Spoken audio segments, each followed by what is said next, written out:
माझ्या घरी रात्रीचं जेवण खूप हलकं फुलकं असतं. म्हणजे जेवण पचायला पण अर्थातच हलकं जातं आणि आम्हाला लवकर जेवायची खूप सवय आहे. त्यामुळे कसं हलकं फुलकं जेवण असेल तर पचायला सुद्धा हलकं जातं. ओला वाटाण्याचा भात केला आहे. ओल्या वाटाण्यांचा खूप सीझन आहे, त्यामुळे मी ओला वाटाण्याचा भात आणि शेवग्याच्या शेंगाची आमटी केली आहे.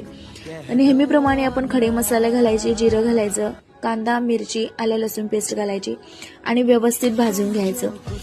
आता यातच व्यवस्थित भाजून घेतल्यानंतर वाटाणा घालायचा आणि वाटाणा घालून घेतल्यानंतर तो सुद्धा मस्त एकदम व्यवस्थित भाजून घ्यायचा. तांदूळ मी इथे आधीच 15 मिनिटं भिजत ठेवले होते. आता इथे भिजलेला तांदूळ घालायचा आहे. इंद्रायणी भात तांदूळ आहे, तो घातलाय. याचा भात जरा चिकट होतो पण खायला खूप टेस्टी लागतो. तो घालून व्यवस्थित परतून घेतलं आणि गरजेनुसार पाणी घालून पुन्हा परत एकदा व्यवस्थित हलवून घेतलं. आता चवीनुसार मीठ घातलं आणि 15 मिनिटात भात तयार होतो. सोबतच शेवग्याच्या शेंगांची आमटी केली आहे. खूप छान टेस्टी